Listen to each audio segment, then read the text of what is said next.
नमस्कार दोस्तों। कुछ लोग ऐसे होते हैं जो अपने ऊपर किए गए उपकार को जीवन भर याद रखते हैं और समय आने पर उसका बदला अवश्य चुकाते हैं। उपकार के बदले की ऐसी ही एक सुंदर कहानी आज आपको सुनाता हूँ। जापान में एक साधारण चरवाहा था। उसका नाम था मुसाई। एक दिन वह गाय चरा रहा था।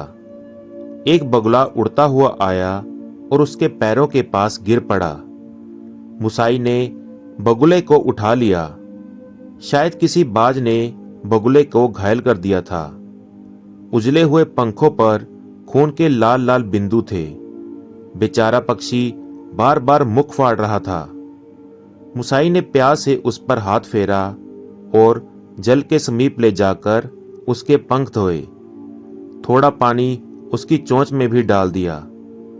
पानी पीकर बगुले में साहस आ गया और थोड़ी देर में वह उड़ गया।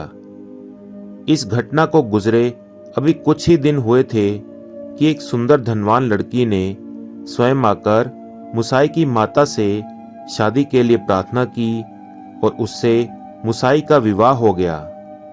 मुसाई बड़ा प्रसन्न था और उसकी स्त्री बहुत भली थी।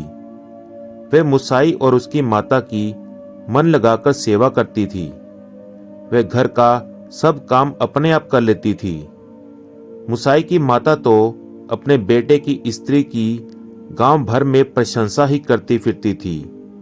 उसे घर के किसी काम में तनिक भी हाथ नहीं लगाना पड़ता था। भाग्य की बात देखिए कि देश में अकाल पड़ गया। खेतों में कुछ हुआ ही नहीं। मुसाई मजदूरी की खोज में माता तथा अपनी स्त्री के साथ टोक्यो नगर में आया, लेकिन उसे मजदूरी का काम कहीं नहीं मिला। मुसाई के पास के सारे पैसे खर्च हो गए थे। उसको उपवास करना पड़ा। तब उसकी स्त्री ने कहा कि मैं मलमल बना दूंगी, तुम बेच लेना। लेकिन जब मैं मलमल बुनूं तो मेरे कमरे में कोई नहीं आवे। मुसाई की समझ में कोई बात नहीं आई। वह नहीं जानता था कि उसकी स्त्री मलमल कैसे बनाएगी। लेकिन मुसाई सीधा था। उसे अपनी स्त्री पर पूरा विश्वास था। उसकी स्त्री ने पहले कभी झूठ नहीं कहा था। फिर पास में पैसे थे नहीं। किसी प्रकार कोई पैसे मिलने का रास्ता निकले तो घर का काम चले। मुसाई ने स्त्री की बात चुपचाप मान ली। स्त्री जब उससे मांगती नहीं तो उसकी बात मान लेने में हानि भी क्या थी। उसने अपनी मां से कह दिया कि जब उसकी स्त्री अपना कमरा बंद कर ले तो कोई उसे पुकारे नहीं और न ही उसके कमरे में ही जाए। दूध के समान उजला हुआ मलमल और उस पर छोटे छोटे लाल छींटे। मुसाई की स्त्री ने जो मलमल बनाई थी वह अद्भुत थी। रेशम के समान चमकती थी, बहुत कोमल थी। जब मुसाई उसे बेचने गया तो खुद राजा मिकाडो ने मलमल खरीदी।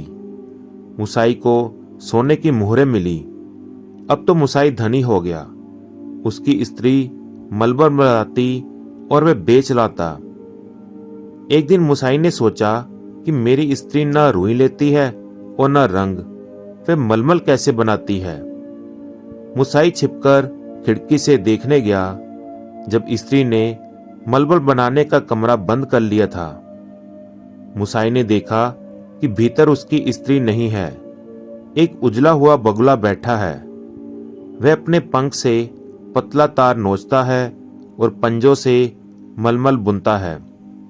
उसके गले में घाव है और घाव का रक्त वह पंजे से वस्त्र पर छिड़क कर छींटे डालता है।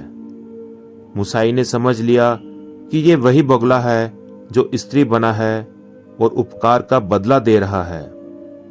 मुसाई को बड़ा आश्चर्य हुआ। एक छोटे बगुले ने उपकार का ऐसा बदला दिया है। ये सोचकर उसका हृदय भर आया। उसकी आंखों में आंसू आ गए। वह जहां का तहां खड़ा रह गया। उसे वह बात भूल गई कि उसकी स्त्री ने मना किया है कि मलमल बुनते समय कोई उसे देखने ना आए।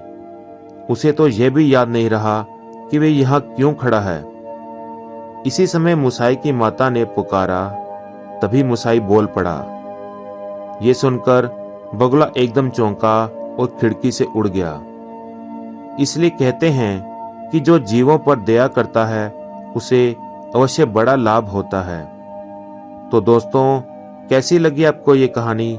प्लीज़ कमेंट करके ज़रूर बताएं और इसी प्रकार की अच्छी अच्छी और सुंदर कहानियाँ सुनने के लिए चैनल को फॉलो करना और सब्सक्राइब करना ना भूलें। धन्यवाद। जय श्री कृष्णा।